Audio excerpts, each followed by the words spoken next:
Welcome everyone to the Sim Experience Round 4 of the 2022 Alwin British Touring Car Championship, coming to you live from Thruxton Circuit. I'm sorry, just give me a moment, I'm just going over myself here. And good evening to Sean Woodgate, you've just joined as well.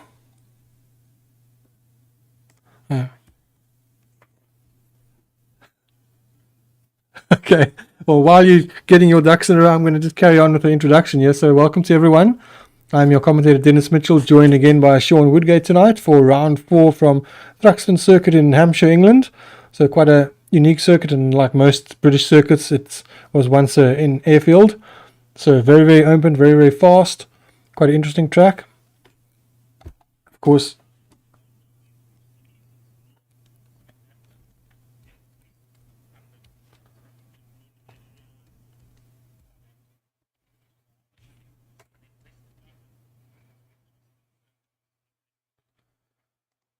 and then also just to let everyone know, this is round 4. We'll have Oulton Park next week, then followed by Assen, then followed by Croft, and then the final round will be Brands Hatch, the full Brands Hatch Grand Prix circuit, which will be a fantastic end to the championship.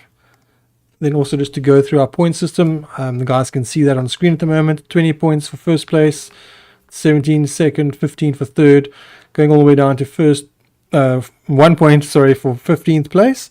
Then there's also 3 other points up for grabs. The fastest lap gets a point, pole position gets a lap, and leading a lap you'll get a point as well.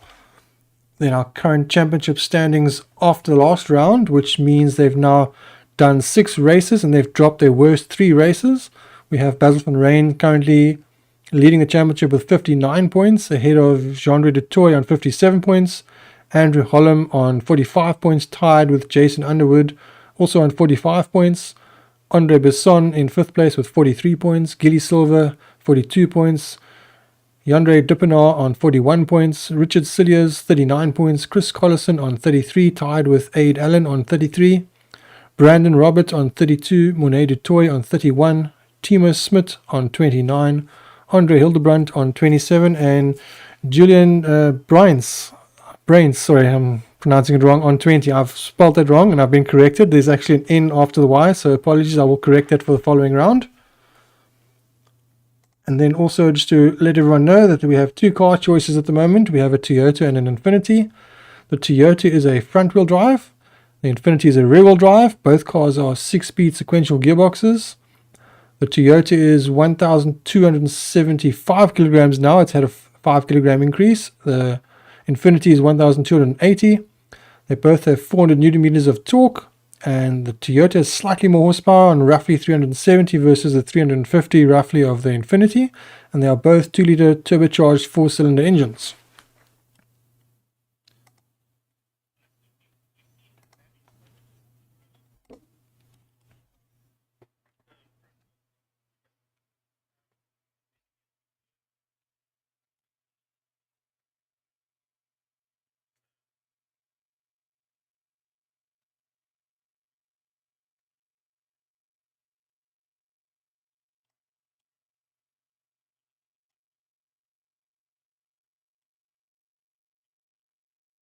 Yes, definitely.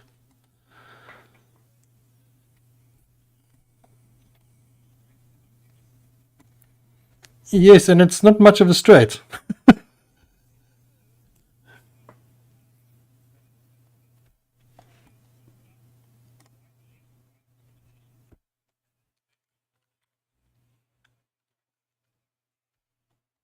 And it's a bit of a straight, and immediately as you enter the straight you peel off if you wanted to go into the pits.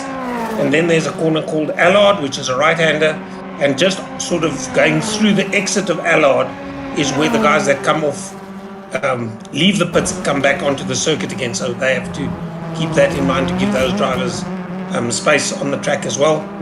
And then, yeah, as you said, it used to be a airfield in the World War days, but then a series of sweeps. Some of them are, I suppose, could be considered as corners, but from Noble, Goodwood, Village, Church, Brooklands, those are all high-speed sweeps. The one that you'd probably be hard on the brakes is turn 1, which is Allard. Not that hard on the brakes, but quite a bit. Then what I would consider turn 2 doesn't even have a name.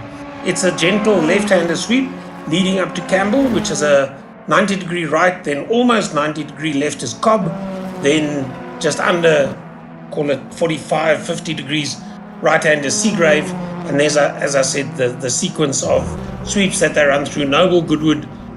Village, again, isn't anything at all other than a very long, continuous right-hand sweep that is ended by Church, which is slightly sharper bend, but there's no actual distinction what is the end of Village and what is the start of Church.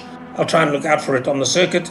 And then also a long, continuous left-hand sweep, which is Brooklands, and then the club complex, which I said is a right-left-right combination, and into the very short start-finish straight. Yeah, so quite a interesting track. It's very, very fast. I think this is going to be our fastest track of the calendar. The drivers are, I think, on the Infinity's getting about 248, and then the Toyotas are 247 or 246. In fact, the Infinity's is just getting to the limiter, so that's as fast as these cars can go on a default setup. And I've actually had a look at one of the guys. I think he's, I don't want to gauge a number, but I'm going to take a guess. In British Touring Cars proper, I think he's won the last 6 or 8 races in a row. A guy by the name of Cook, I think it was. I looked at a flying lap of his during the week, and I'm so sorry I didn't make notes on my scrap of paper that I have next to me here, giving you all this wonderful information that probably makes me look clever, but I can read very well, which helps.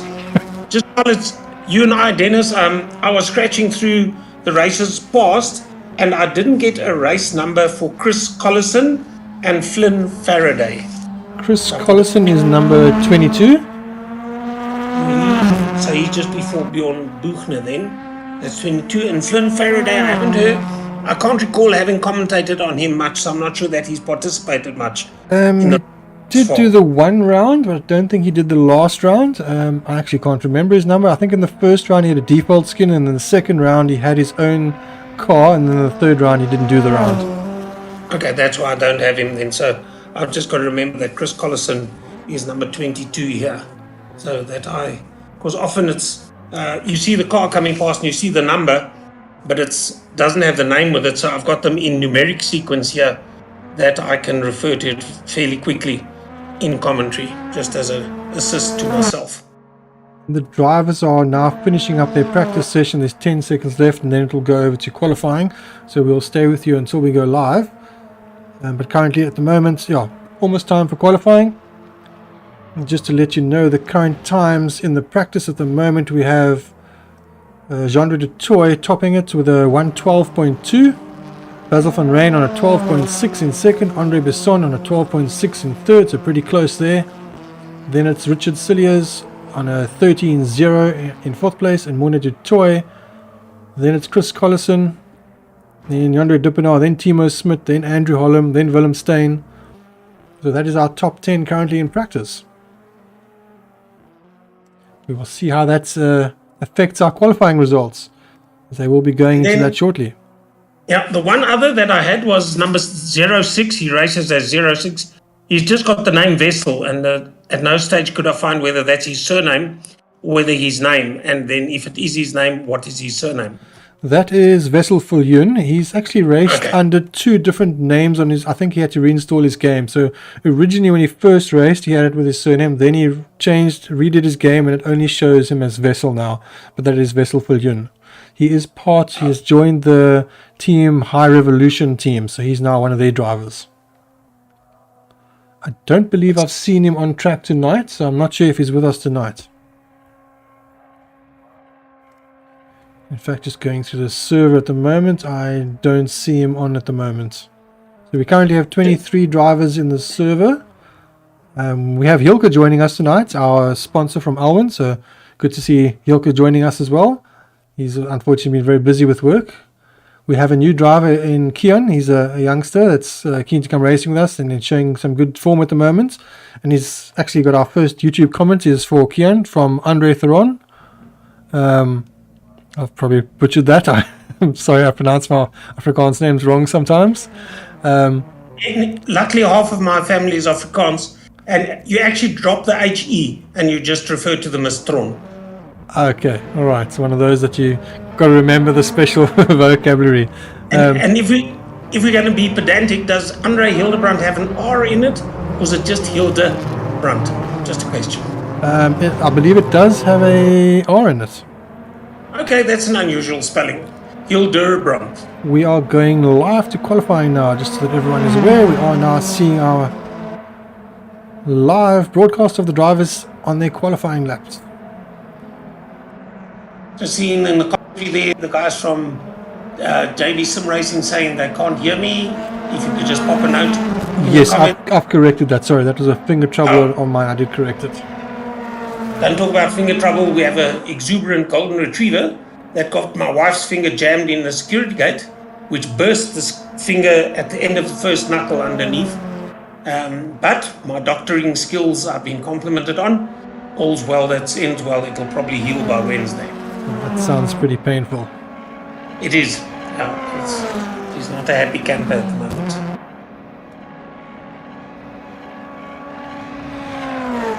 All right. Sorry. After you. No, I was just saying, Harvey's back. I think maybe he's gone practicing because Harvey's really been battling with the car that he was driving and was going everywhere except where the car was meant to go. So maybe he's done some practice during the week. And that's car number 13. Harvey Close choosing to choose unlucky 13. But over the years, it's been good to Harvey, the winner of the Formula V South African National Championships, 3 times winner that I know of over 3 decades. He won, and now I've got to get it right, in the 70s, the 80s, and the 90s. He was champion in one of those years. In each of those decades, he was the champion in Formula V South Africa racing. Yeah, so I noticed there was a problem with the overlays, so I'm just quickly going to rectify that and hopefully it will now work. We're seeing some strange slow-mos at the moment. As we were saying, this is a track that has a series of high-speed sweeps rather than a track that has corners. And you can see that as the cars go around in qualifying. Another car in the barrier, or was that the one leaving the pits? I think that's the Team Gunston car leaving the pits. And I'll just look at the skin. But then again, I'm looking delayed at the YouTube display. Number 63 is Willem Steyn. Now, Willem Steyn was watching the racing, and I'm not sure whether it's between Dennis and myself that we made it sound interesting, or whether it actually looked interesting, but he's joined, and he's, from what I heard, and I'm new to this game, so if I talk about drivers that have joined and they've actually old hands at it, then we are glad to see Willem back in the fray and giving it everything he's worth. Yeah, Willem is one of our drivers that drove with us. I think the last championship was the British Formula 4 championship. And then he unfortunately had to take a bit of a break. Well, I guess fortunately, because I believe it was maybe for studies. But yeah, he was away for a while and now back again. So good to have him back. We see Timo Smit heading off into the barrier, I'm sure. Timo has, we've seen him in some interesting situations in races gone by. Just again to differentiate between the cars, if you don't know, but I'm sure everybody that's watching does, then the car that has the rear wing on the boot, that's the Infinity, and the car that has the rear wing protruding beyond the end of the car, that is the Toyota, because it is a hatch, and they seem to suffer the most damage if they get off the circuit and into the barrier backwards, which happens more often than I think they would like it to be happening. But interesting to see the 2 totally different cars with such very, very similar specifications when it comes to weight, power, torque, and everything, and the one front wheel drive and the one rear wheel drive. Yeah. Interesting to see car lengths or the length front wheel to back wheel, the track length and track width, I suppose, are defined as well in real life. But certainly we thought that the Toyota's going to be hard on tires because it does the steering, the pulling and the braking all with the fronts, where the Infinity, there's one advertising board that I'm just looking to replay, the Dunlop board that goes flying, whereas the Infinity can steer and does most of the braking with the fronts but does the acceleration with the rears. But we've seen in races gone by that things even up depending on your driving style, and we've had some very, very good close races. I'm just wondering whether the very short start-finish straight, but I suppose the fact that Allard is a gradual right-hander and they'll be slow, then they've got that long left-hand sweep all the way up to Campbell. The rolling start for race 2 will probably be sorted out. They were very, very well behaved last week at Knockhill, and that's a very tight circuit. Also, just a random fact for the people that are watching the stream that saw an incident now, and the car ends up sort of hovering and then having a bit of a stutter. That's got to do with the camera system that we run, which is an automated camera system. When it does that, it uses memory, and then it unfortunately causes a bit of a delay between what it's getting, and it sometimes does some weird things. It actually doesn't show that like that in the game. See, Harvey Ghost is still having problems with his Infinity, and maybe let's see what's available around Harvey. 14's taken, but 12 is available. Maybe we must suggest to Harvey he takes number 12. Yes, get off 13. So currently we have Chris Collison in provisional pole position on a 112.926, followed by Andre Besson, then Timo Smith. So the top 3 covered by 0.074. Andrew Holloman 4th, then Richard Cilliers in 5th. So that's quite a close top 5, covered by just a quarter of a second. Yeah, Basil van Rijn also in amongst the pick there. Certainly doing well. We have some drivers that are doing very well here tonight. For example, we have Donnie Stunder currently in 9th place. That's fantastic. We have Willem Steyn in 10th place. A fantastic drive by Willem at the moment, so that's fantastic to see. Then we have Julian in 11th, and Roberts and Stan in 13th at the moment. Sean Johnson in 14th. So good to see some of these drivers higher up. With some of the corners that we do see them using the curbs, we did see at Knockhill that some of the curbs were used and then a bit more. And I think, yeah, depending where you use the curbs, there's some corners like the sweeps that they go through that actually have no curbing.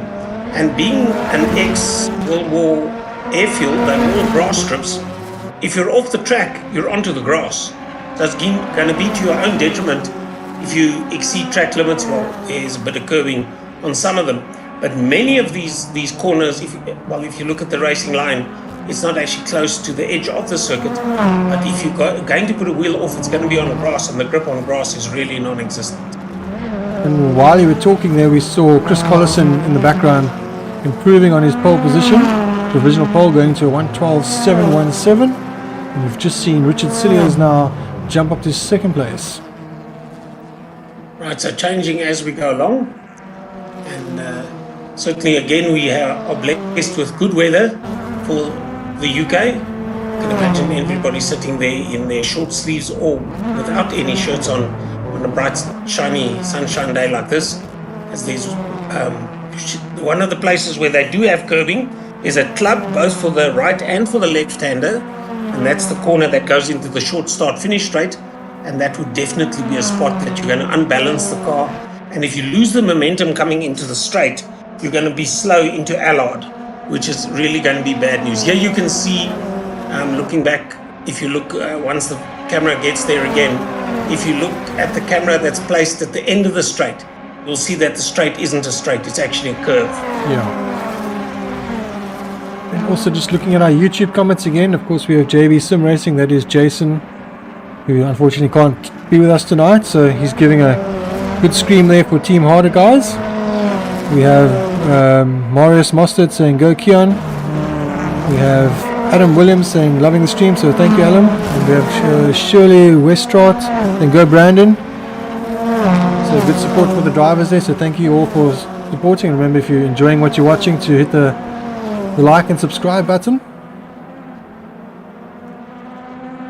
See, one of the Boeing brigade is a Jean-Ray de Toy number 737. Well, he was off now and he has now posted a time on the feed that I'm watching. Actually, no, he's still not posted a time. So do you know if he's racing or is he just not out on circuit at the moment? Is there? He's currently showing in 22nd place, but without a time, so I'm not sure. We see him about to cross the line as we're speaking about him now. Let's see where he pops up to. And he goes up to 4th place. Oh, great. So I was wondering why he's not in amongst the top guys, because we've spoken to him post-race, one would expect him to be in the top 5, top 10 at least. And there he does do exactly that now. Guys that I've nicknamed the Boeing Brigade because that's Gendre de Toy number 737, which is a Boeing aircraft, and then Mornay de Toy number 777, which also happens to be a Boeing model aircraft. Yeah, I think Gendre de Toy was our fastest driver on the circuit throughout the week's practice. I think he had a 1 minute 12.1. We see Timo locking up heavily there. This track is quite brutal with we actually had to modify the track because there was no track limits in the final corner. Then we've modified it, so now when they cut it they will get penalty points. And to remind those that aren't aware of how the system works, they have 9 penalty points per race I should say. As we see, unfortunately, Javi heading off and going to head into the barrier. Every time they cut the corner they get penalty points deducted. It will be a division of points, not necessarily a solid point. And depending how much they cut it can be more than a solid point. So if they go flat out through this final chicane, which they can, they could probably get about a 2-point penalty. So do that 3 times and there's all your points gone. Not certainly, you don't want to be doing that because you're going to be losing points and the race. And as you said, there's Harvey losing the rear wing and the Infinity on the YouTube replay, the Infinity even, they seem to be very flimsy structures, but even the Infinity going into the barriers backwards can lose a rear wing. And we have 3 minutes left to go in qualifying. And just to also bring up the whole penalty system and how it works, as we heard in the interviews last week with our race 2 winner Gilly Silva, saying that he took advantage of it because he hadn't used his points towards the end. He could actually take advantage of it and cut slightly and get away with it without using up all his points. So I'm not sure if we're going to see those kinds of tactics tonight, but interesting that the drivers are already finding a way to use it in their favour. Yeah, I'm just watching the cars go through now, and in contrast to Knockhill, I think it was, there seems to be, as you say, this was an airfield, so airfields are preferably flat.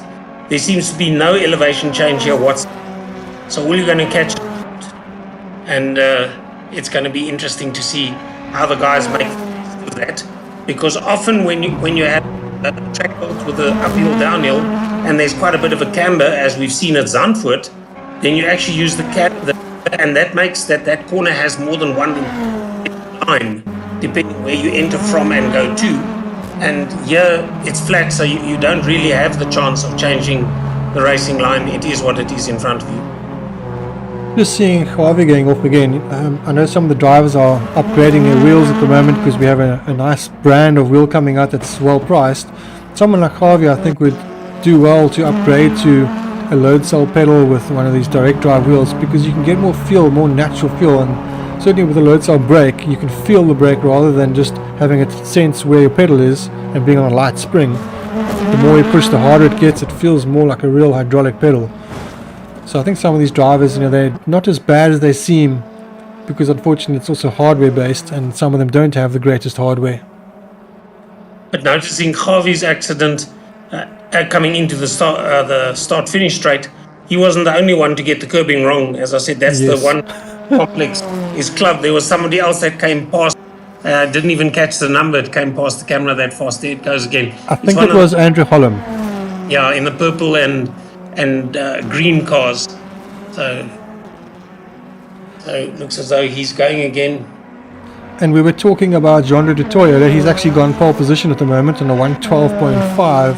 So Chris Collison currently in second. He will now head on to his final lap because there's now 50 seconds left to go.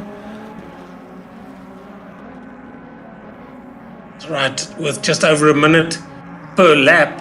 If we 20 minutes again, I assume? Yes, 20 minutes race for race 1 and for race 2, yes. So let's say 5 laps will take you 6 minutes, 6, 12, 18, 5, 10, 15, 16, rough guess 17 laps in the race. Roughly, I would assume, yes. Sounds about what I would guess. Mathematics in the head. Some people don't like doing maths in the head. They're good calculator drivers. Now there's those sets of curves. You recognize the finish of the lap instantly when you see 3 sets of curb in sequence. Then you know that is complex, and that's the guys coming to finish a lap and then go across the start-finish line, which is actually more than halfway, I think, down. Well, as I said, it's not the straight, the start-finish curve, but you still then have, if you pass that before the clock runs out, then you still have time to go. But I think the clock has run out now, Dennis. It has run out, so the drivers are now finishing their laps. So currently we have Jean de Toy in pole position with Chris Collison in second, Andre Besson in third. We have Cilliers in fourth, Dippenaar in fifth, Van Rijn in sixth, Smits in seventh, Holloman in eighth, de Toy in ninth, that's Mone de Toy, Roberts in 10th, Stander in 11th, Van der Westhuizen also a good qualifying in 12th place, Steyn in 13th, Julian in 14th, Johnson in 15th, Zedenote in 16th, Murray in 17th, Nickerson in 18th, 19th we have Kian, our newest driver, Andre Hildebrandt in 20th, Rudy in 21st, Hilke in 22nd, Gavichos 23rd, Morris van Wyk in 24th, and we've just had another new driver, Adib, who's just joined, so he will be starting last unfortunately for the race, but he's just joined in time. So we're going to head off to an ad break and we'll be back shortly.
Alright, welcome back everyone. So we are back for the race. This will be race 1 of our 2022 Alwin British Touring Car Championship, round 4, coming to you live from Thruxton Circuit in Hampshire, England.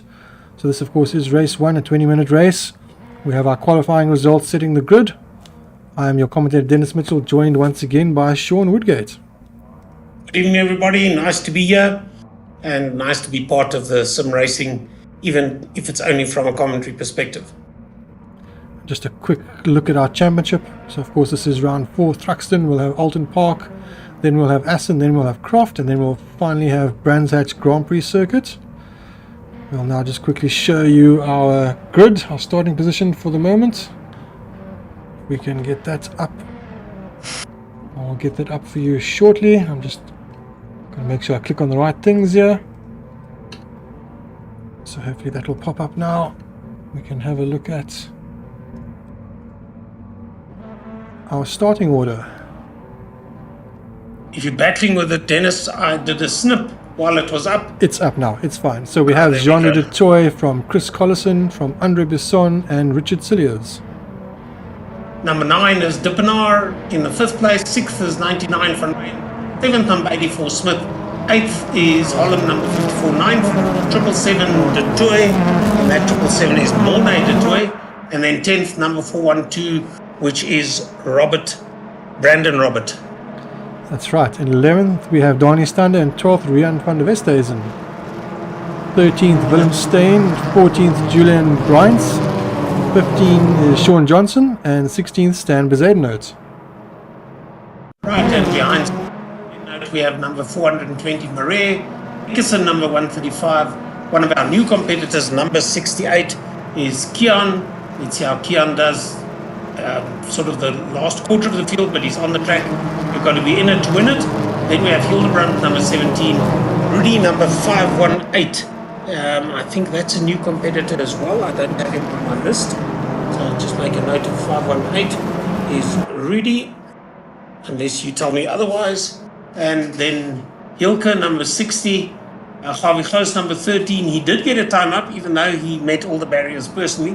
Dat Gavi, ons is baie lief vir jou en ons hoop dat jy nog sal aanhou ry en aanhou probeer. And then at the back of the field, let me just see in pit at this stage actually, so I'm not sure whether number 77, Marius van Wyk, is actually going to start the race. I'm sure he will, but it looks like you're having a pit start issue, so he will start last by the looks of things. It looks like we've lost Hilke. I don't see Hilke at the moment. Hilke is car number 60.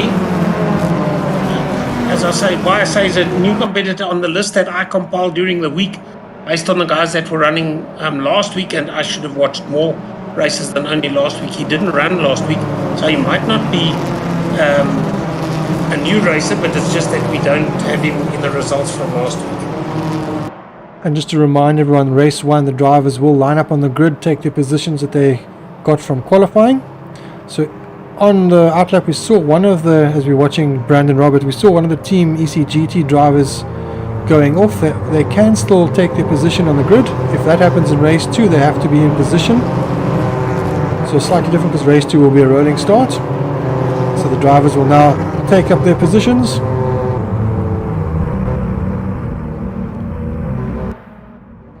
Alright, as we get ready to go. Once everyone is formed on the grid, the timer will count down.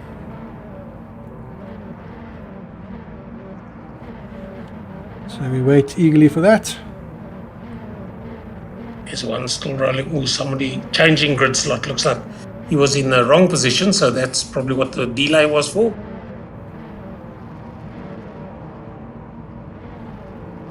Alright, as we're waiting, when will it start? Who's not in position yet? Alright, there we go. The countdown has started.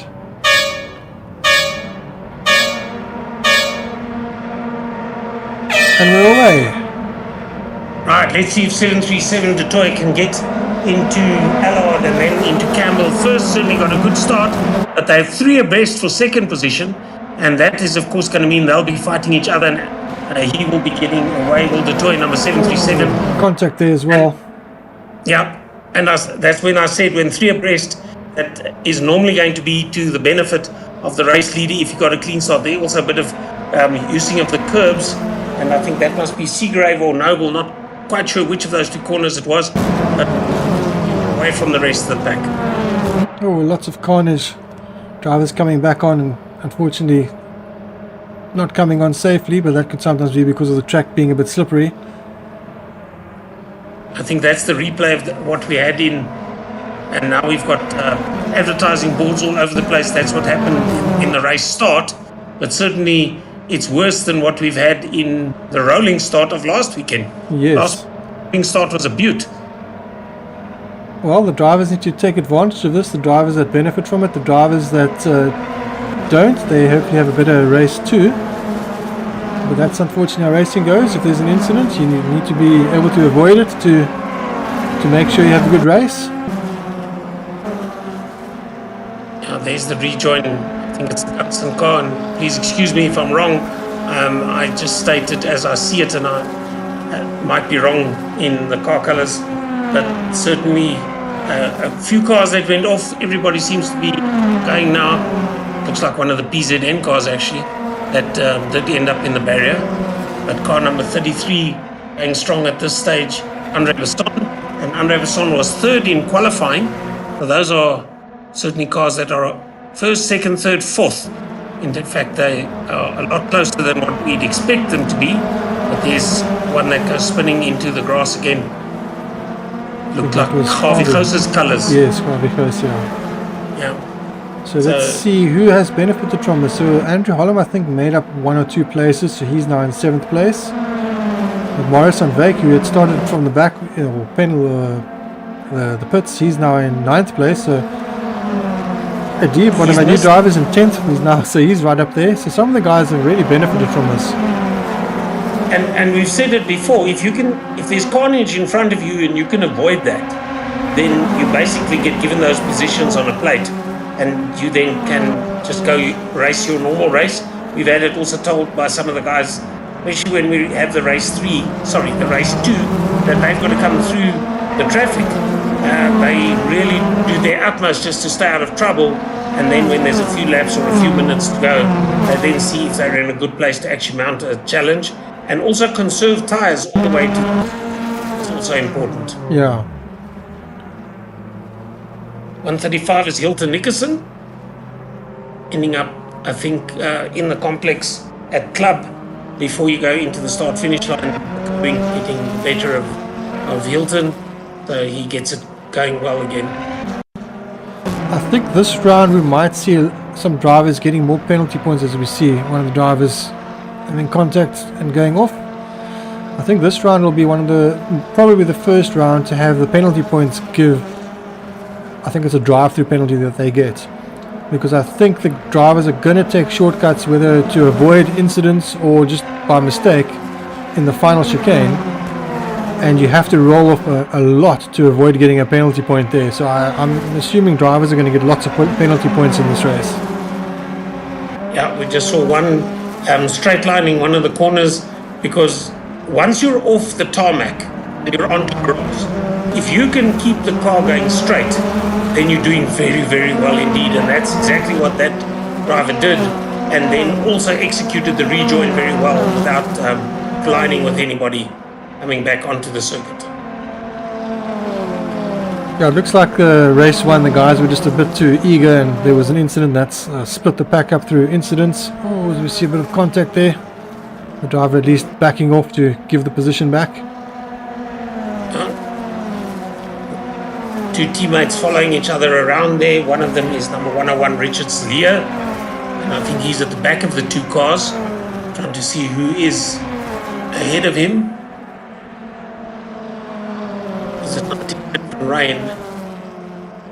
Yeah, so at the moment we have Jean-Louis de Toy out front from Andre Besson and Basil van Rijn. Interesting to see that Basil van Rijn, he's been quite dominant in this series with his pace. Doesn't have the pace at this round. It looks like Jean-Louis is starting to come strong, and has been starting to come strong as the season is progressing. So, maybe Jean-Louis will be the driver to challenge Basil. Yeah, just looking at these two cars that are coming round the corner to finish the complex at Club and finish the lap, there was just an instant where the car behind thought it could challenge for position, and then left the circuit, and with that also there went the grip, and all of a sudden where you were right behind the car in front of you, you find yourself 8 car lengths behind and have to start all over again.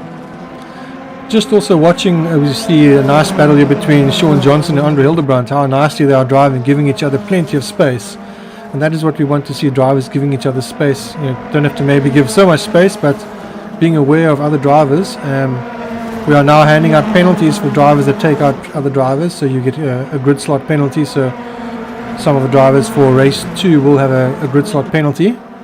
That is carryover penalties from the previous round. So we are trying that out now just to see if that can hopefully calm the drivers down a bit. Right, 119, also a number that I don't have. This is his first race tonight. It is a deep, yes. Okay, yeah, so he's 119 then. Yeah, not I said 117, yeah. Oops. Yes, no problem. We fix it as we go along. And here you can see how flat the circuit really is.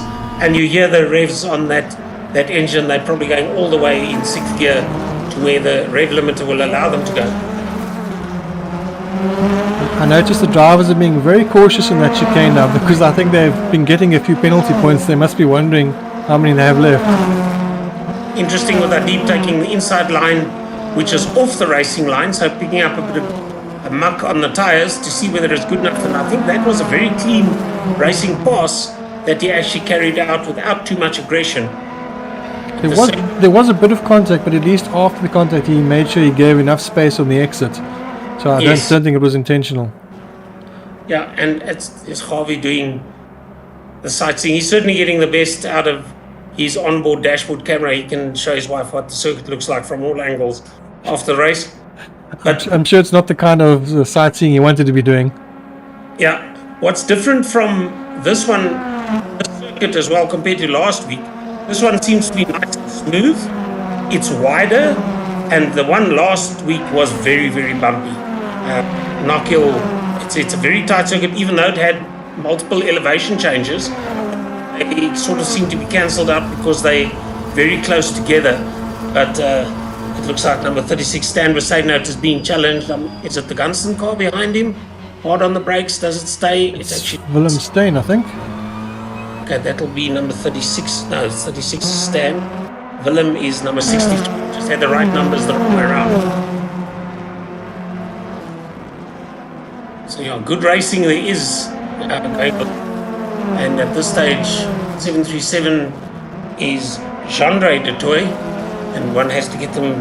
It's Jean-Ray de Toy, Mornay de Toy, and then there's Jan-Ray Dippenaar, number 9. So some of the names that are a challenge that you need to separate them audibly, that they're very close but just slightly different. There's the Andre Hildebrand car. He said he's in the Team Gunston colours, and what a battle that's having. Is it going to have enough space for the car on the left? There's a bump and another bump, I thought. Right, certainly seems to have made that pass. If it was a pass, made it stick. So this is if you're flying a smaller aircraft. I'm not sure that you've got enough space, but you could land comfortably on a grass runway if you've got something like a chipmunk or a tiger moth. But they certainly weren't flying chipmunks and tiger moths. It was Spitfires and that sort of thing that they were flying around here back in the day. Yeah, maybe an odd Cessna or two. Yeah. Although, were the Cessnas around back then? I think they were. I'm just trying to think now. Yeah, you can hear them with brake markers for the corner that they're heading to, and the brake markers, or the brake sound squeal comes on.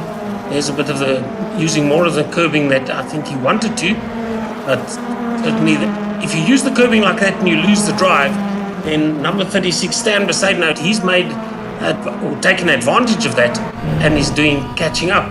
So Stan Besaidnout certainly is watching the car ahead of him. There again, the car ahead of him is unsettled. I think we're watching out of Stan's car now. So he's chasing really hard. And if he were to just stick to the tarmac, it looks as though the pressure that he's pushing on the driver in front of him is making the driver make all the mistakes. This is middle of the road. I think there was a band called Middle of the Road, or a song called Middle of the Road. But in racing terms, it's a very defensive place to be on the race. He's neither one place or the other. And that, I think he's actually missed the curbing completely on the exit of club, and that's where you see they've just caught up to each other. I thought he'd actually lose the position, but it looks as though he was able to hold on to the momentum. Depends what the system's going to say about that, whether the hopping of the curbing is permissible or not. It's just a replay of that. There's just one hop on the curb, so I think this has gone live again. So they use some of the curb, but I think as long as it's Rudy in the car ahead, so as long as they at least have one set of wheels on the inside of the white line, then they're fine. But if all four wheels go beyond the white line, then I do think they will be in trouble. Yeah. Well, the curbing is considered part of the track, so they have to have at least two wheels on there at all time, on the track that is. Yeah. Nice battle here with Rudy and Andre Hildebrandt. Yeah, and they're keeping it fair. This is where, as I said before, you can see that the width of the track actually allows for good racing. You can show the guy that you're up alongside and then hold as long as he gives you enough space. Then you don't have to sort of slam the door on him. And this is Adib, one of our new competitors, and Adib's doing very well. Yeah. And driving a nice driving style as well, keeping it nice and clean. There again, he's gone that wide line, and I'm not sure that that's the way to go, because you can go off onto the grass. And has he given up a position again? Oh, is he Is somebody off?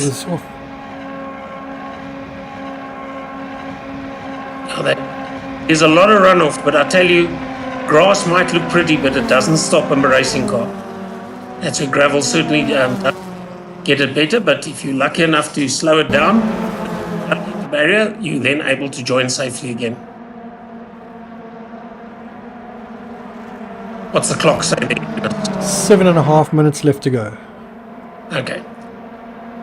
So Detroit currently in first place from Andre Besson and Basil van Range. We haven't actually seen much of our leaders. There's nice battles going on here between Adib and Kian, I believe. So our two new drivers having a really nice battle here. One often wonders what they've been taking part in that made them come into this formula, because if you look at where they're running, this isn't the first time that they're doing sim racing. They've done this before. They seem to be well trained at it and doing the best. Here you can see that the start finish is not a straight, it's a curve, gradually curving to the right and then very sharp right in Allard, which then is a long gradual left hand curve which leads into a sharp right for Campbell, for Cobb. And YouTube check, we have Gary Johnson saying hello Dennis. Hello Gary, good to have you here. Gert Sneerman, good to see Gert again, another one of my former competitors. Great driver. Janice Roberts saying go Brandon. Caroline Yost saying good evening, good luck to Team PZN. And Jason saying wow, I guess that's because of the incidents. And we have Bjorn Buchner joining saying Harvey was up to 9th. I didn't actually realize that. Yeah, wow, so Harvey had actually done well at the start. Unfortunately things went pear-shaped. As we see Yandre Dippen are cruising backwards on the track. I'm not sure what's happened there, but he's, I presume, at the chicane. Unless that's just, well, not sure that it's downhill enough for a car to actually roll, although this piece of track looks as though it might have 2 or 3 feet elevation change, but going backwards in traffic is never a good thing. And certainly you either got to, I see some of the guys were battling in the rolling start, or in the static start, that they'd get into the grid slot and stand there and the car would actually roll backwards. And it was recommended to them by some of the other competitors that once you actually get into the slot, you put a foot on the brake and actually hold the car to prevent it from rolling backwards. I think what might have happened is maybe a hardware issue with Yandre, because he doesn't do things like that. So he drives in VR. Maybe his VR headset went dead, because that has caught him out a few times. And at that point, he can't see what he's doing, and he wouldn't know that his car was on track. Okay. If one just have to think back, the old Swartkop circuit, part of it, if you're on the grid position, was flat, but if you sort of passed where the commentary tower was and you're more towards the driving section, that is downhill driving section. So you actually had to get onto the grid and hold the car on. That means you've got to do a bit of toe heel when you start, so that you don't roll backwards for the lights to go off. Yes. There's some good battles going. Another one here with Andre Hildebrandt and Willem Steyn. Taking just the right amount of curb. Yeah. The curbing, where it is, I think is in the right places. And as I said before, some of these sweeps that are never ending, but they have caught out a few people that just put one set of wheels off and you're on the grass, and then certainly it becomes very difficult to, first of all, maintain speed, and second, to maintain direction.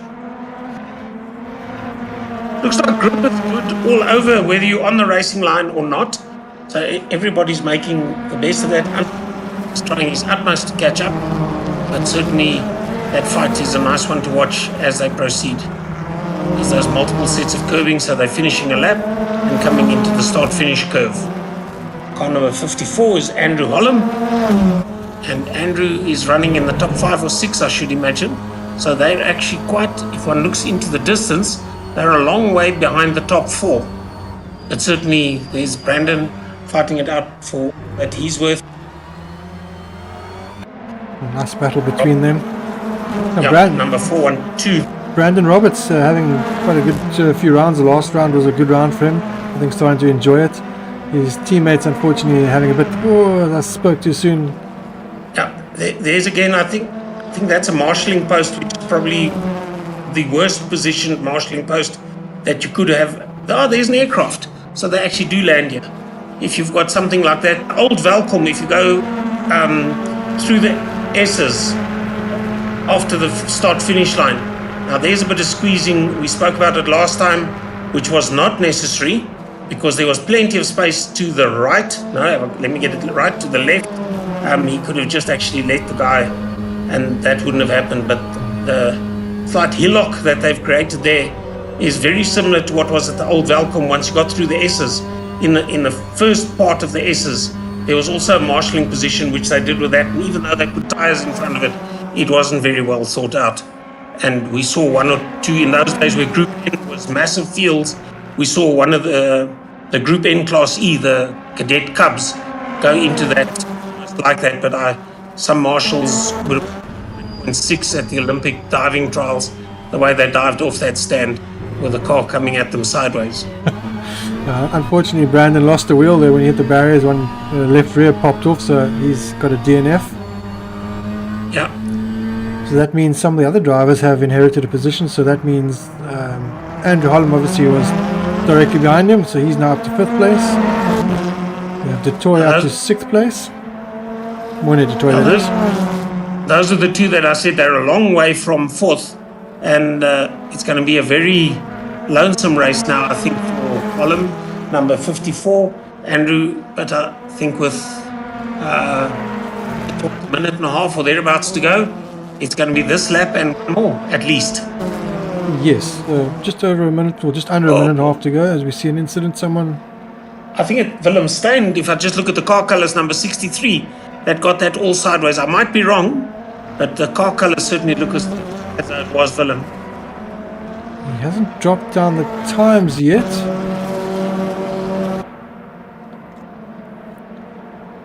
So as we wait to see, it looks like Sean Johnson getting a bit sideways there, maybe? Or is that just no? Yeah, it looks like he lost it. Tank slapper. Yeah. Yeah, that's a tank slapper of note. That's a shame. He was having quite a decent race at that point. Yeah. Well, he'll start in a good position for race 2 if he finishes, which unfortunately he didn't. He got a DNF. Yeah. So the DNF will be, they'll swap the grid for the rolling start, and the DNF competitors will go to the behind. Yes. The 1 and 2 finishers. Yes, they don't get to go to the front with the DNF. You have to finish the race to be able to go to the front. You can finish 20 laps back if you want, but you have to finish. This actually inverted grid makes sense of the saying you have to first finish to start first, if I were to say that way. Yes. So you can finish last, but you have to finish to be able to start first. And speaking of finishing, the clock has reached 0, so the driver's now crossing the line. That will be it for them. As we have an exciting battle here, as we're watching the battle with Andre Besson is right behind Jean-Louis Detoy, so we haven't actually been seeing much of this, but that battle has closed right up. So Andre 0.6 behind Detoy at the moment. Basil van Rijn about 3 seconds tyres. Yes, that he might could be it. still conserve tyres, yeah. But so really close together. We'll see as the race, the last lap concludes, if there's any change of position. It's now down to half a second. You'll see a battle here with Deeb and a bit of contact between them. Oh, that's sort of a radical change of direction. But nonetheless, the system decide, or the judges effect. I've learned my lesson not to give my opinion too much. I think the stewards will need to look at that. But nonetheless, tight racing all the way.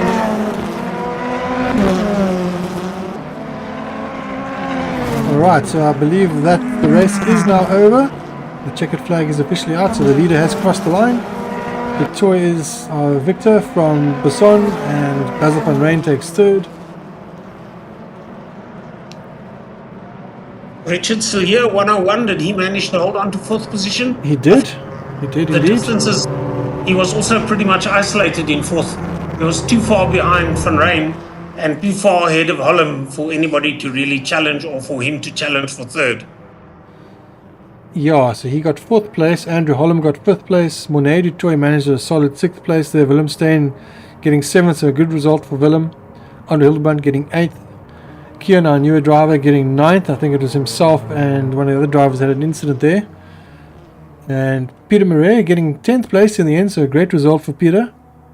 Hilton Nicholson managed to recover nicely to 11th place after his first lap incident. Sam Bezederen to 12th. Julian getting 13th. Donington under 14th, Rudy 15th. So yeah, pretty good. We're going to now get ready for race 2. So we're going to head off out of here for now, and we'll be back probably in about 5 to 10 minutes as we reset for race 2 and set up the grid. So stay with us. We'll be back with you shortly.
Right, welcome back everyone. I have too many things showing here, sorry about that.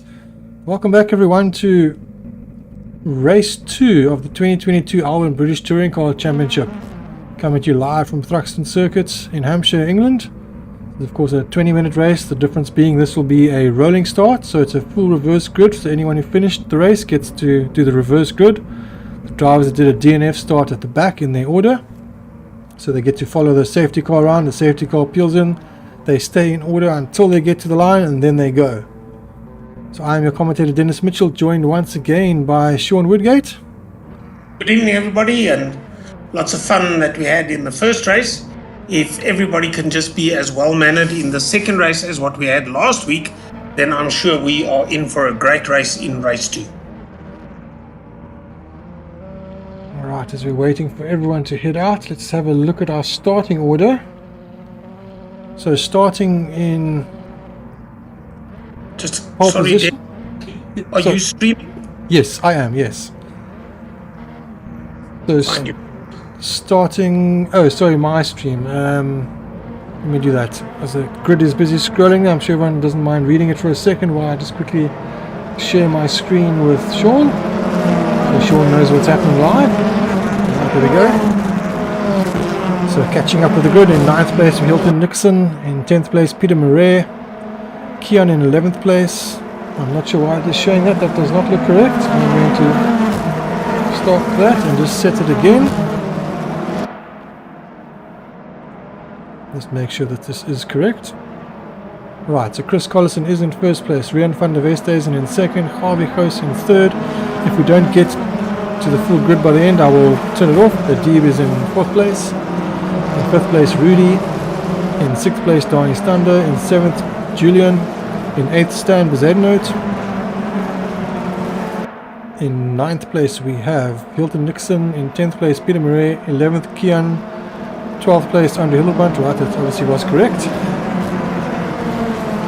In 13th place we have Willem Steyn. In 14th Monet du Toit. In 15th Andrew Hollum. In 16th Basil van Rijn.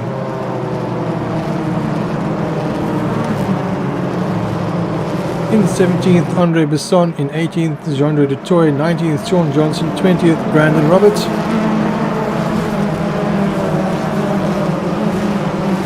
In 21st Jan-Andre Duppenaar. In 22nd Timo Smit. And 23rd Richard Cilliers. So it looks like we've lost another driver somewhere along the way.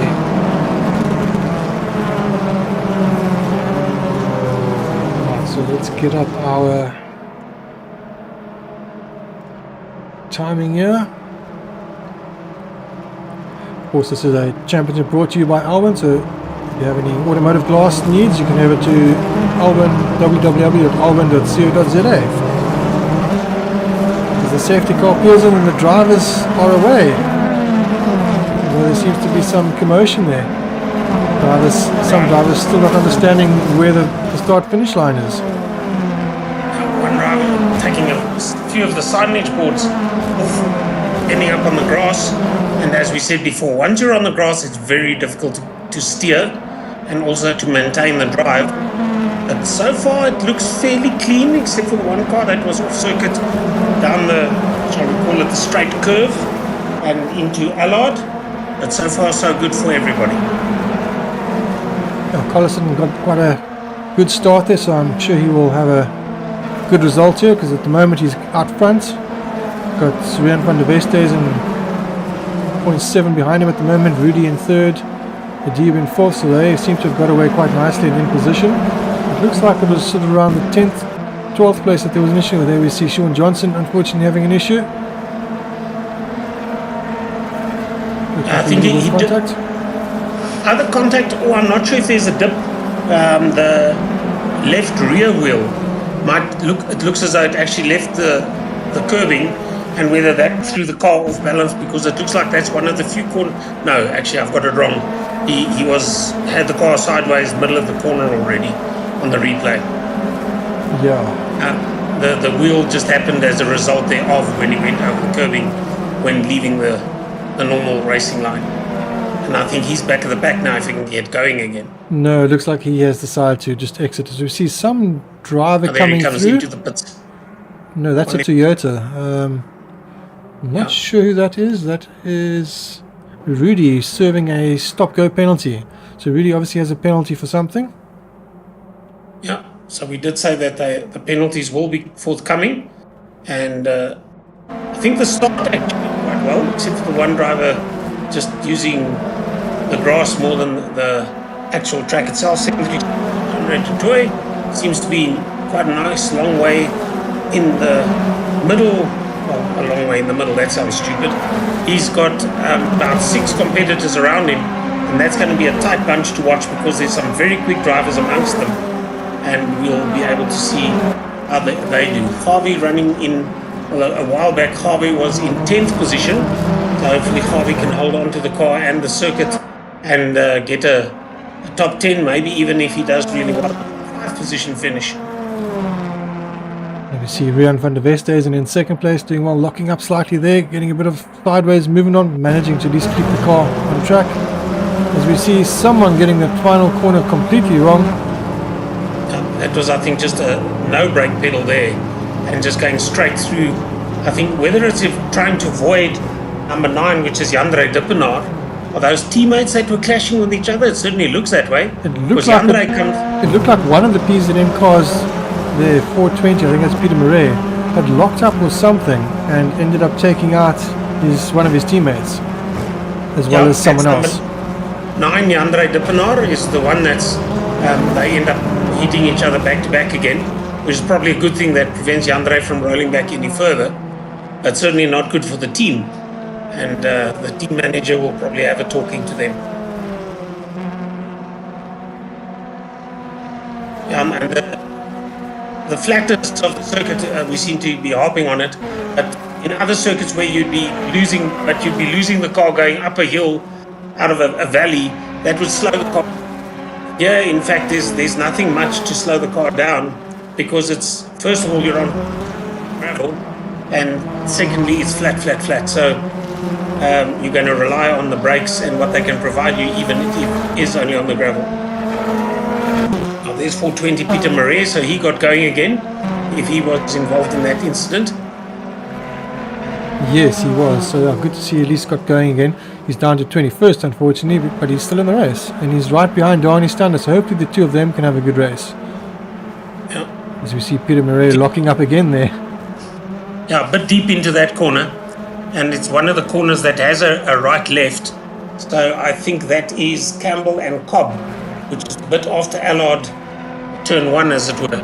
So that's the one corner that I did say right in the beginning is the corner that you be hard onto the brakes, because it's right 90 degrees, then which is probably only about a 40-degree left, but because you can be hard on the brakes for Campbell, and then you can be on for the right-hander, which is Seagrave, and probably flat out for much of the circuit thereafter.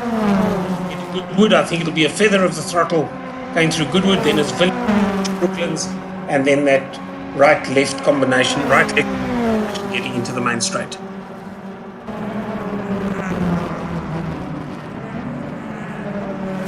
But the cars seem to be spread out quite a bit. Even the race leader has about, by the look of it, on what I can see on the lap scoring monitor, there's somebody losing it all on his lonesome. That's Rudy, yes. Yeah, I'm not sure whether the braking was early or the car was pointing in the wrong direction when the brakes were applied, because that, of course, won't help much either. But got the car pointing in the right direction. I notice at the front, Rian van der Veste is closing in on Chris Collison. The gap is down to 1.6 seconds. I'm not sure how that or what has happened, but yeah, that gap has got smaller. We see Rian locking up there.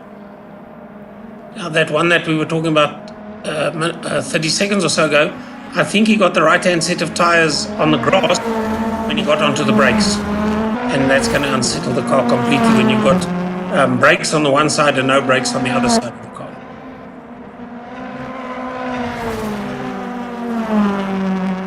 Now, that's Allard, from what I can gather. Then the left doesn't have a name. Then they're going to have that sharp 90-degree right coming up. This is the Jack Daniels car. Here's the sharp 90-degree right. That's called Campbell. Then the left is called Cobb. And then the right sweep is called Seagrave. That nice to follow one car through the whole section. There you can see them going through Seagrave. After Seagrave, there'll be a sweep to the other direction, to the left, that'll be Noble, but you see some... Sorry, that was close. I don't know if you just caught that, but a Deeb losing it and just going across the bows of the cars coming past. Yeah, not good for him, and very lucky for the 3 cars, and I think there were 3 of them actually right there. There they go in the distance, that were very, very close together. One of them was Andre Hildebrandt in the Gunston cars, and we, of course, reckoned the distance. The other one that was number 26 is Julian Bryce. So very, very close to them being involved in a bit of a fracas there. Oh, in the meantime, Andrew Holland has got himself up to 3rd place, so he, I'm sure, will be closing in on the leaders. He's got some good pace at the moment. Of course, his teammate is currently in the lead. And we see a bit of incident there with Andre getting sideways. He locked it up. Taking out one of the drivers. He locked it up long before they actually got to the corner and just ended up going straight. That's the way I saw it. Yeah, the back end of the car came around and clipped the car next to him, which was Julian Bryce. Yes. Yeah, gave him absolutely nowhere to go. Which is how things happen at times in motorsport. You're in the wrong place at the right time, and you often get the worst off for it, even though you had absolutely no, you were not a participant. Warner de Toy number 777, going strong in isolation. There's the Gunston car. Good company, because there are 2 cars right behind him, and they are going to be chasing him very, very hard in the corners that come. There's track limits and a bit more. Oh, there's a door shut. Yeah, that was a car taking out that car. Yeah. We'll probably see if we can get it on the replay. If it's give it to us. But certainly very fast into that corner, and I don't think the car that actually did come across had a chance of making the corner and just happened to use that car as a barrier. But nonetheless, there's maybe a bit of a nudge there to cause that car to go straight out of the corner. These 2 teammates, very similar looking livery. Yes, they are. GT teammates. So they come through there. That just looks like a nudge. Yeah. Timo just being caught on the left corner of the car, and with the corner going to the right, you actually want to be turning right and not left because there's a tyre barrier on your left hand side. Timo not having much luck in this round, but he's actually in the pits, so he's carrying on. Yeah, that's Timo Smit. And Timo Smit is running the Infinity, as you see the wing on the boot, compared to the Toyotas that have the wing extending beyond the back end of the hatch. The Gunston car is still going strong of Andre Hildebrandt, number 17, and chasing hard. One of the PZN cars, I think, ahead of him.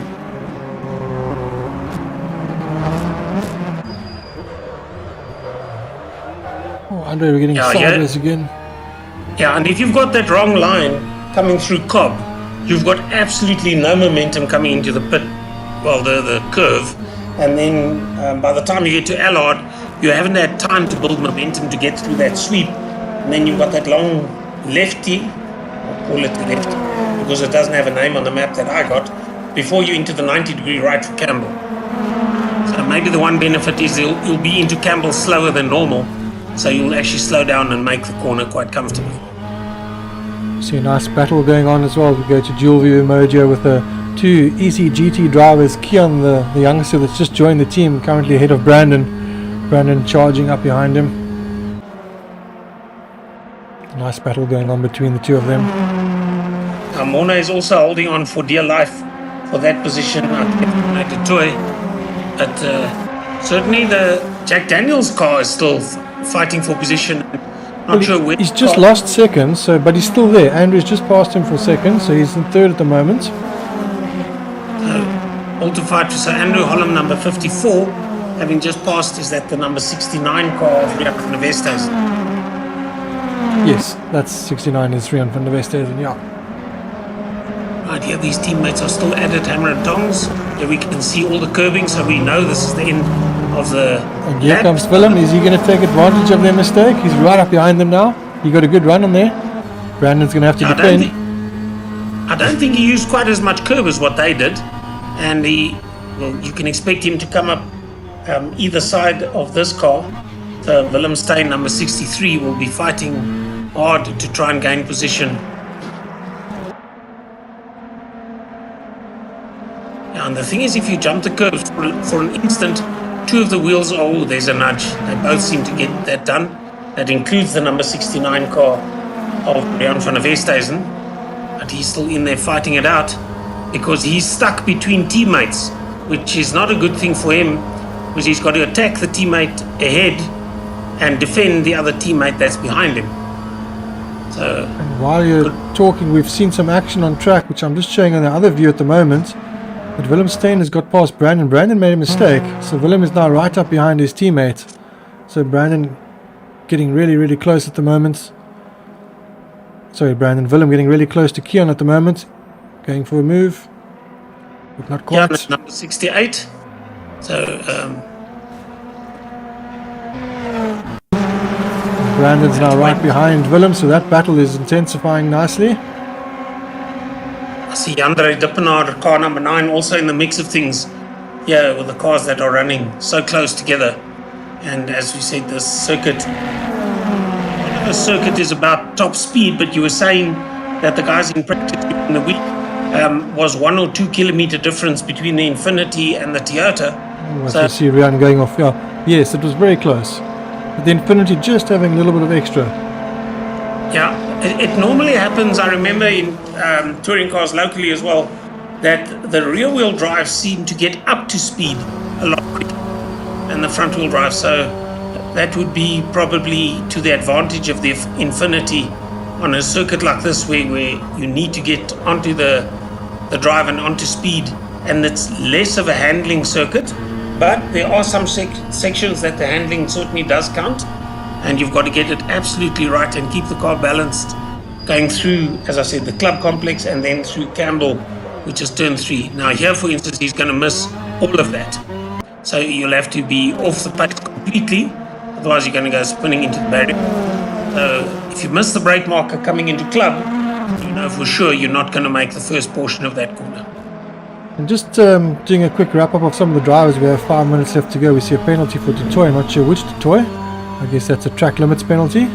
But some of our new drivers doing really good tonight. So we have Adib in 7th place and Keon in 8th place. So Keon, obviously a youngster and doing fantastic tonight. So great driving by Keon. Always good to see young drivers with pace like that. You know, they can always learn other things. If they've got the pace, you know, there's good potential there.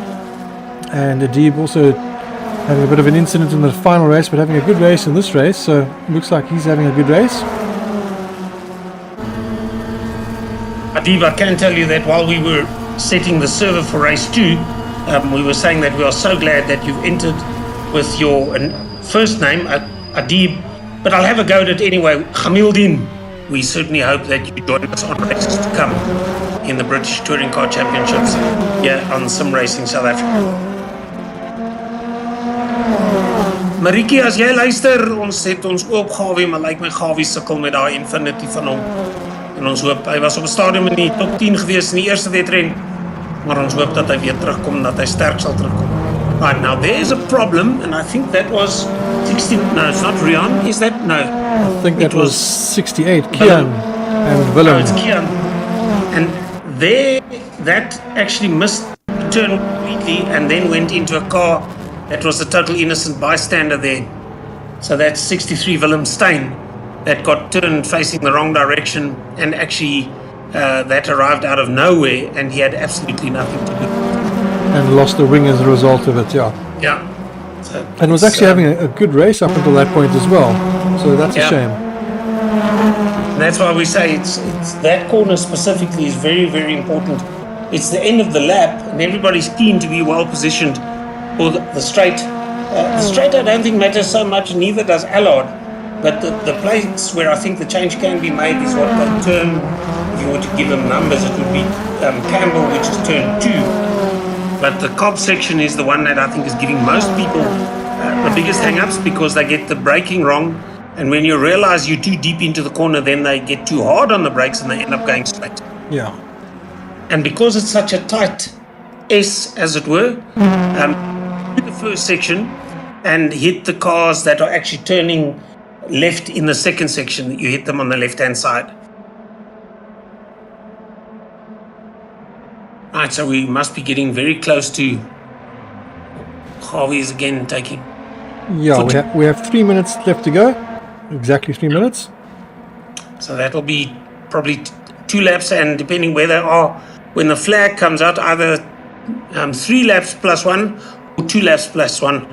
But certainly we've seen a lot of interesting racing, and once again we say that the rolling start did go fairly well again this time round. The racing itself, sometimes it looks like the guys are battling with the brake markers in some of the points where the corners are actually really, really sharp. I think this is quite a difficult track, because if you run slightly wide and you go on the grass, you just can't bring the car back. The grass is so slippery here. Yeah. Sounds like a rev limiter there. We have our leader with a penalty. Chris Collison has got a penalty. I'm not sure what that's for. Oh, that's interesting for so late in the race. If he were not to serve the penalty, what is the decision then? Do you give him an automatic 5 or 10? Or he has a nice pass. The server will automatically do it. We have Keon getting a penalty as well. The server will automatically hand it out if he hasn't served it by the end of the race. So it gives him a penalty time or something. Yeah. Now there was a very nice overtaking maneuver done. Very clean, up the inside, into the corner, held the line. And I must say, to the competitor that gave him the space, it was well. Everybody got out of it quite cleanly and lived to fight another day and hold on to the points where they are running currently. I'd love to know why Chris Collison got a penalty. I mean, he was out in front. Maybe he had a hard time passing a back marker and took a bit of a shortcut to avoid and got a penalty. I'm not sure. We'll find out, I'm sure, afterwards. Yeah, very interesting. Brandon Robert trying his utmost. Is that to catch his teammate? Brandon Robert, number 412. Yes, it looks like it. He's behind Keon, his newly recruited teammate. Keon number is doing 68. really good. Bazapon Rain also now having a penalty. Oh, so late in the race. That gives you very little time. There's the 2 teammates still fighting position, but locking up there. I wouldn't be surprised if the penalties are because the guys are running out of tyres, locking up, crossing over the chicane there and getting penalty points. Yeah, we've mentioned it a few times, specifically for Cobb. Cobb is a very, very difficult corner by the looks of it when late in the race. As I said, you realize you're not going to make the corner and you stomp on the brakes harder and you don't have the tyres that are able to give you that braking ability, and you miss the first portion of the corner. You don't actually do the 90-degree right and you end up going straight, and you don't do the 90 left either. You go into the cars that are actually going through the 90 left. So the gain that you have is noteworthy, and that's probably why the server is being so strict on it, even so late in the race. Now, probably time is up now. It's just gone 0 as our leader is now heading to the line. So this is first and second. Dutoy first, Besson second, much the same as race 1. Andrew Holland will then come across in the 3rd place, actually coming into the pits. I'm not sure if that's to serve a penalty. Did he cross the line? Mike, if he's crossed the line, depending where his pits are and where the finish line is. There's Harvey. Harvey's going to finish the race. Well done. That's one thing I take my hat off to Harvey. He has so much bad luck and incidents, but he always sticks out to the end.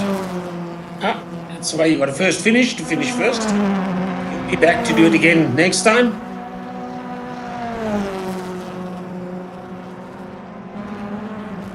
So with all these penalties, it's going to be interesting to see how long you are going to take to actually give us a result and speak to the guys on the podium. Well, it's interesting. Our leader was in the pit, so our leader had a penalty and went in and served it, but I think as long as he crossed the finish line. I think he has crossed the finish line.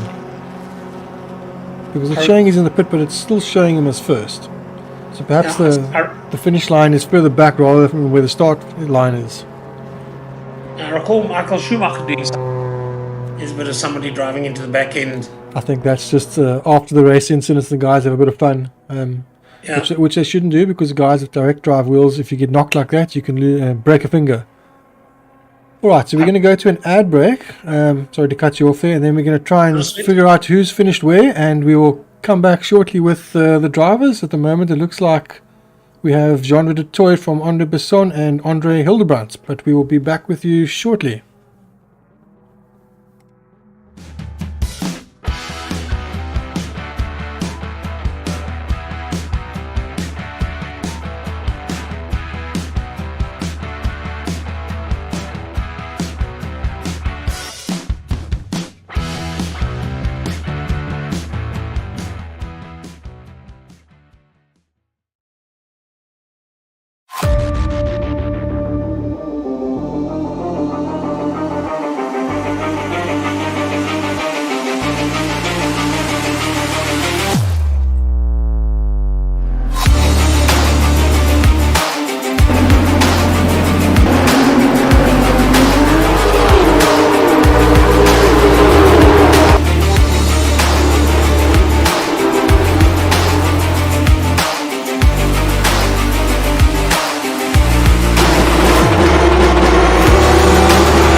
All right, welcome everyone. This, of course, is the end of the 2022 Alwin British Touring Car Round 4 from Thruxton Circuit. Quite an interesting track, results-wise anyway. So we are here for the interviews at the moment. I'm the commentator Dennis Mitchell, joined by Sean Woodgate once again for the interviews. And in our interviews tonight, for first place overall, we have Jean-Andre Dutoy, second place overall, Andre Besson, and third place overall, Andre Hildebrand. But unfortunately, Andre Besson is not here, so in his place, we have fourth place overall, Richard Cilliers joining us tonight. Sean, do you want to do the interviews? I'm going to get going with third place first. Somebody that sound confused, perplexed, and bewildered, Andre, when we called you in to the podium presentation. In your third position, you sounded more shocked than somebody that I'd heard in a long time. A great finish, and I don't think you expected that at all. Not at all. Not at all. I was, as far as I know, it's like fourth or fifth. And yeah, it was quite a shock. Well, right towards the end, I think probably with the second last lap, there were a few penalties dished out, and maybe that was what counted in your favor. The only thing I'm going to ask, well, not the only thing, the one thing that I'm going to ask you, that last corner or set of corners, that very sharp S coming in to complete the lap, they call it club. Yes. It's the right, left, and the right again to get into, which is not a straight into the curve. Difficult is it really that to do that well when you're at the end of the last 5 laps and you don't have all the grip that you really want? Well, even when you got all the grip, I battled. I must apologize to Julian. I was trying to outbrake him into that corner, and my tires on the outside hit the grass, and I think I took him out there as well, but it wasn't intentional, and yeah, it's difficult. I battled with it a couple of times. The other thing that we noticed, that this track, although it's longer, different to the track of last week. Last week you had gravel which would arrest the car. This week you've got grass, and once you hit the grass, as you said, I mentioned it in commentary as well, if you've got 2 wheels on the one side of the car on the grass, the best thing you can try and do is actually just keep going straight, and sounds like that what you actually did to the one of the other drivers. Yeah, that's all I could do, and I think he was on the outside and we connected, and yeah, I do apologize, but it wasn't intentional. But a fun drive nonetheless. A difficult circuit, high speed virtually all the way. But as I say, finishing that lap, those curbs in club, when you finish the lap, they certainly unsettle the car if you use too much of them. Definitely. It's a very difficult track. But I enjoyed it. I enjoyed the challenge, and to end up third, well, that's the cherry on the cake. As a bonus to you, Richard, you're not on the podium, but you're in the interviews. A lot of being a clockwise circuit, a lot of wear, I should imagine, on the left-hand tires. Or did you find that the tires on the right-hand side were also going off towards the end of the race? No, left-hand side tires front, especially in the first race. At the end of the race, I was on 8% left. So yeah, on the clockwise motion and on that left tire, it's very, very difficult, especially in the last 5 minutes. You can feel it, the car starts to float on the track. Yeah, and as we said, compared to last week where we had a little bit of uphill and downhill, this track is, from what we could see, almost dead level. So you get no assistance if you go off. Sometimes in the previous track, you'd go off and it would be an uphill, which would help to stop the car. This time, if you're off, and you just carry on going forever. Yeah, in practice, during the week as well, we practice, and as soon as your wheels touch that grass, your steering wheel can be to the left, to the right, you're going straight to the tires. That's it. Right.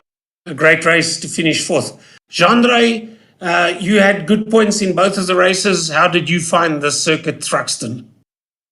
I really liked it. I knew tires was going to be a big problem, so in qualifying I would do my out lap and then one flying lap, then it's done. I can't do another one. So in qualifying I was a bit afraid because I only got my first lap in by 7 minutes left, I think. But in practice I had the fastest time, so I felt pretty confident going into this race. But it was a good race overall for me. Yeah, and a bit of carnage behind you. which in the second race, no, you had to come through the second race. But in the first race, did you have it all clear, or did you have to? Who were you fighting with? And was it? Oh, the other thing that I didn't mention, this track quite a bit wider than what we saw last week at Knockhill. Thruxton, at least you can go 3 abreast if everybody gives each other room, whereas at Knockhill that just wasn't on. So this track also less bumpy. Was that noticeable in actually driving, and you're at high speed all the time? Well, the first race, I got a better start than Chris. I think he qualified second, and I think that's where that incident happened. So I just broke away the first race. Some people still don't notice when you're beside them, but overall, you could pass much easily on this track than the previous. Yeah. Oh, well, nice wide circuit compared to Knockhill. And the surface also, we saw some passing maneuvers happening, which I term to be off the racing line. So you'd expect it to be a bit slippery, but it looks as though some of the guys actually did make some good passes off the racing line if the competitors gave them the width. Yeah, no, for sure. Especially if you had a good exit on a turn with these long straights, you could make up a bunch of time and pass them. Yeah. No, great race from everybody. Thanks, Dennis. That's it from me. All right, I'll just jump in there quickly then. For you, Jean-Andre, a lot of the drivers in the final race getting some penalty points there. You yourself got a penalty, and you were quite lucky that when you served it, because you got it and you basically served it straight away, that your pit box was obviously just after the finish line. So you were serving it, but you'd actually managed to still maintain your position, whereas the other guys, obviously it was behind. So, for example, Basil was in third, and then ended up way down in the results because of his penalty. So that was very lucky for you. But yeah, I know. What caused your penalty? Do you have any idea what was maybe causing Basil's penalty? I think I got a penalty for the chicane. When I wanted to outbrake someone, then I went through it. I cut it a bit, and I think that's why I got mine. I'm not sure about Basil's. Because we also saw Chris Collison was in the lead, and he got a penalty as well, and he served it and ended up going further down. So he ended up quite far down. So yeah, it was definitely catching people out. And also, I would imagine with the tyres wearing as well, that the guys were struggling to get the car stopped and turned in at that final chicane, and it was pretty harsh on its penalties. Yeah, it was for sure. But it will teach the guys to stay on track, hopefully. All right, but that was certainly a very interesting result, and congratulations to the three of you on effectively your top 4 positions, with Richard in 4th place, and Andre your surprise 3rd place, and Jean-Andre with 1st. Andre, also just another word with you. You've been quite consistent throughout this championship. You seem to have a bit of connection with some of the cars in this round, but you managed to come through with a solid position. It just shows if you stick it out and you keep going that you can still get a good solid position. Yeah, and a bit of luck. Yes. Yeah, no, good to see. So congratulations, guys. I'm going to then throw you all out. So thank you very much for joining us for the interviews, and well done on your positions. Thank you. Thank you, guys. Cheers. Thank you. Thanks, guys. Cheers. Then myself and Sean can just perhaps say goodbye to everyone as we're getting ready. So well done to our 3 drivers that joined us there. And of course, this is the end of round 4. So the following round is round 5 from Oulton Park. That should be quite a nice track. It's quite a fast track as well. I think the straights there won't be quite as fast as they were here, but I think the Toyotas once again are going to be the car to beat. I think Assen also might be one that might bring the Infinity into play. Croft, I think, is definitely going to be a Toyota circuit, and Brands Hatch, I think, will be an Infinity circuit. So I have a feeling that's going to be a good one for the Infinities. So that will be our upcoming rounds. But Sean, if you don't... Just from my side, I don't always have I've got the entry list, but I don't always have, I don't have at all what they drive. The 4 guys that we had in the interviews, or the 3 guys, 2nd, 3rd, and 4th position, what cars do they all run? They were all in Toyotas. Okay, so this was a Toyota circuit, even though, as we heard, the tyres did go off towards the end, and quite drastically so. I think if incidents weren't a thing, we would have had some of the Infinities coming to play a bit more. So I think that kind of affected the results more and skewed it a bit. There are more Toyotas in the race, so when there are incidents, they tend to come to the front because higher numbers mean they get through by percentage. But our top Infinity driver in the championship is Andrew Hollam, and of course he was up in 3rd place until he got a penalty, so he would have been much higher up. So unfortunately, he did get a penalty right at the end as well. A question on the penalty. In what we saw tonight, with the race winner being lucky as to coming in to serve the penalty, but he drove beyond the finish line. Do you think it would be advisable for all guys that get a penalty to go almost to the end of the pit lane, stop, do your penalty, and then have the lap counted and having done your penalty, rather than stop at where theoretically your pit box is? No. Or do they ascertain you have to stop at your pit box? It has to be in your pit box for the timer to work. If you stop elsewhere, it doesn't register that you are doing a penalty. Oh, okay. So if you're the wrong side of the finish line, bad luck for you. Yes, so it all depends where your pit box is. And yeah, that's just the luck of the draw when you join the server effectively. So if you join first, you'd be in grid 1, which is on the right-hand side of the pits. And if you're the last one to join, you're on the left-hand side of the pits, which is on the wrong side of being at the start line or finish line. Yeah. No, interesting. Okay. Great. And then just a quick wrap-up before we say goodnight to everyone. Our current championship positions after tonight's round, we have Jean-Andre de Toy now leading the championship from Basil van Rijn. So Jean-Andre has now taken over on 100 points at the moment from Basil van Rijn, who's on 89 points. And in third place, we have Andre Besson. Fourth place, Yandre Duppenaar. Fifth place, Richard Cilliers. Sixth place, Andrew Hollum. And Richard actually did really good tonight to get fourth place, because in race 2 he also had a grid penalty. So good solid drive from Richard tonight.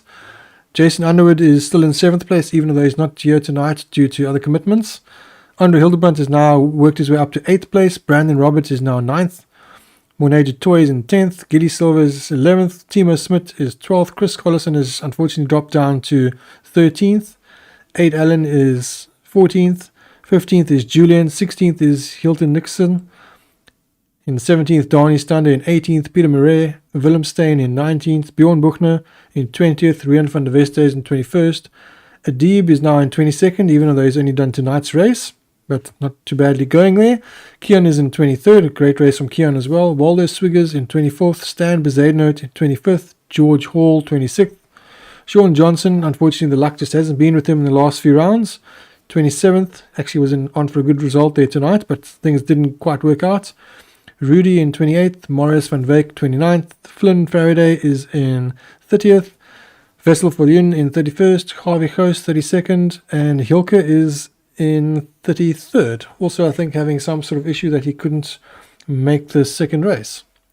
So that is Imagine the mayhem if we have all 33 drivers make it to the start of race 1 next week. Yes, that would definitely be chaos. Although Oulton Park is probably one of the tracks that wouldn't be too bad. It would be all right.